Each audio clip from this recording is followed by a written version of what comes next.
When the customer says no, this is one of the most frustrating lines that I've ever heard in this entrepreneurship journey. Stick around till the end of this video to want to know more about what you want to do when the customer rejects you. Stick around away. The first and foremost thing that you need to remember. So we're gonna do a kind of a monologue so that you could understand this better. So say for instance you're like pushing your local brand. So you are out there in the street, having like hats, pushing the hats, selling them around, and the customer would be like, nah, I don't want it. When they say no, when you're calling them, performing your sale, services of unkept connections, maybe you're trying to sell them a SIM card, of data deals, and they'd be like, nah, I'm not interested. So what is it that you must do? The first thing that you must never do, this is one of the most foolish sentences that I've ever heard entrepreneurs saying, is, why are you not interested? I mean, like, who cares? Like, customers, they are not interested. They're simply not interested. They reject you. You understand? They reject that offer. They reject that product. Because for other reasons, there are many reasons why the customer might be saying no. Probably might be the timing, the season. It might not be the right time that they wanted that particular thing. Maybe they're not the decision makers, Maybe like they are not feeling that thing now. Maybe like it's irrelevant. Your product might be irrelevant to their mood. You understand? So what am I trying to say? Don't take it personal. You understand? So the first tip is to never fight with the customer. The moment you say why you're not interested, you're getting into a fight. Boxing match now. Lebo Mayweather. Are you getting this? The first thing you need to do by not fighting is to tell them that you understand. Because the moment you say, okay, look, Mr. Prospect, I understand that you don't want to buy this thing now, you make them feel, welcomed. You make them feel as if, you are king. The customer is king. You make them feel like they should come down. Are you getting this? That is the first thing that you need to remember when you're selling whatever that you're selling. The second tip is to ask them this. The next time you're looking for a particular thing, let's go back to the typical example. Maybe like you're selling a brand. Then you go be like, okay, I'm selling the hoodie. I'm selling a hat for 250. Man, I'm not interested in that. Okay, look, I understand that you don't want to buy this now. But the next time that you're looking to buy a new hat, can I be the first person that you might get an opinion from?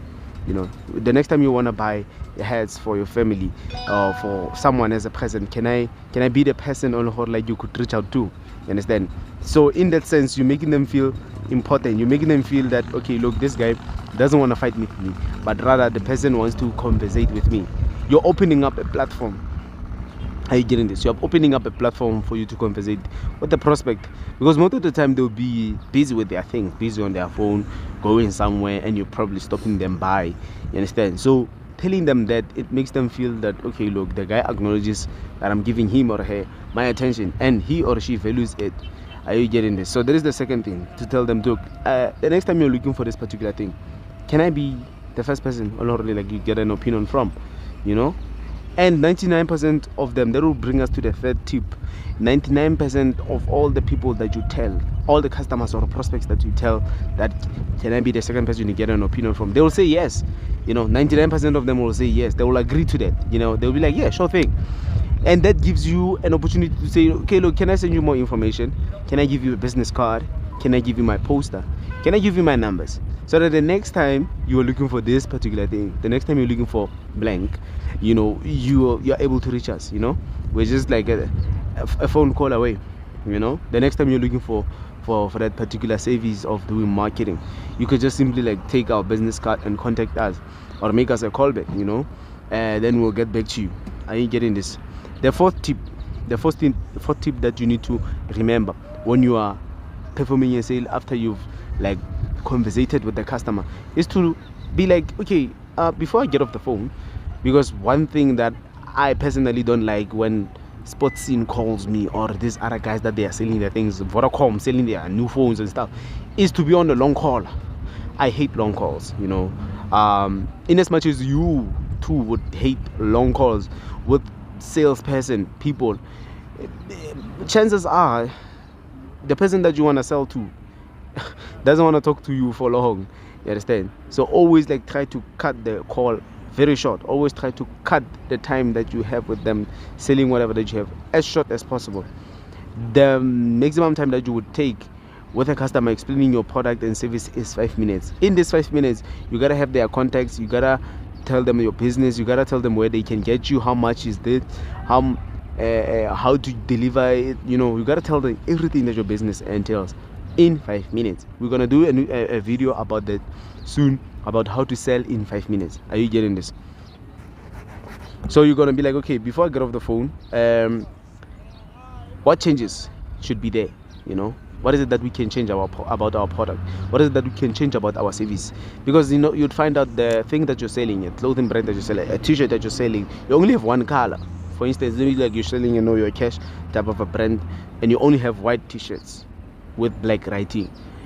Then the customer will go be like, okay, try to introduce V-necks, try to introduce black shirts, with white writing. I like blue color. Most of them might be like, okay, change the color availability, increase the color options. Others might be like, okay, is there a size for me? Others might be like, is there a size for my child? Others gonna be like, okay, is there a discount if I buy for my whole family? Are you getting this? Immediately you are doing a feasibility study of what the customer wants, and next time you get back to them, you'll come with those changes that, okay, look, based on the feedback you gave us, the suggestions that you had about our product, about our service, we managed to do this type of changes.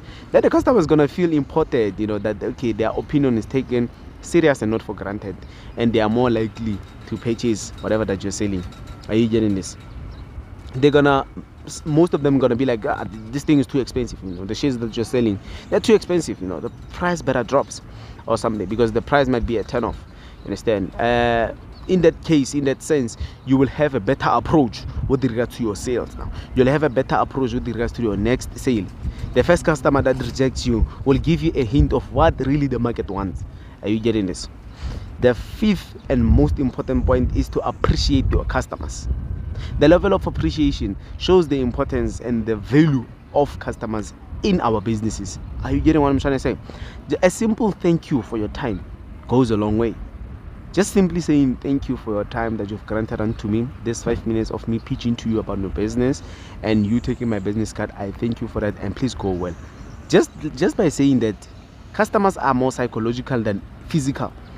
I was talking about the 90% rule in sales, that 90% of the time, 90% of the sales happen psychologically. They happen in the backside of their mind. What is it? What approach do you come to them with? How does your poster look like? How does your ad look like? How do you behave around customers? That goes a long way. Before they can even exchange their money for your product or your service, they are first convinced in their mind. Are you getting this? So the level of appreciation, it proves a point to them, look, this guy is worth my money. Are you getting this? The sixth and the final but not least point is to tell them a nutritional fact. When you're telling a nutritional fact, they go feel important. They go feel like, okay, this guy is like a dietitian now. This lady cares about my health, which really we don't. We just perform sales. We're persuading people to buy. That is what we really are and what we really do. But telling them a nutritional fact, like drink plenty of water. Since Valley it's hot. Today it was 32 degrees Celsius. Drink plenty of water and stay in the shade. Way ahead. Just a simple nutritional fact that will be like, oh, thank you, or be like a punchline, like, you can Google this. Come on, guys, you are entrepreneurs, you can do this. Maybe like one apple a day keeps the doctor away. I get it. The customer is gonna feel a bit important to say, look, okay, I see where you're going. Are you getting this? So check this list out that I'm gonna post down on the screen. The first point until the sixth point, about 6 tips on how to approach a customer when they reject you, when they say no to you. I'm telling you, I'm going to release a future video about how to go back to the customer. What can you say? How can you open the conversation after you've given them enough time to think about your poster, your business card, and so forth in the future. Let's give this video a like, guys, and subscribe to the channel. And I would like to congratulate you for making this far till the end of this video. If you know that there's someone who might be very interested in entrepreneurship things and business, simply send them the link to the channel so that they could check us out, check the content that we have, check out other videos that we have on the channel. And in the description below, I'll leave the links to my platforms. Just as I conclude, we are running a digital marketing company called Mohabi Mobile Mall. We're basically digitalizing businesses and companies. So if you believe that your business, you believe that your product, whatever that you're pushing, can make it into the digital space, can make it into the online space, that it can have an actual store, we got a team ready to assist you with that. We're building the next Take Your Lot. So build with us, right? And remember, there is a quote from a famous young entrepreneur. He says that the future is in the hands of those that invest today. Invest today and be a better person tomorrow. Master Mohabi, sir, signing out.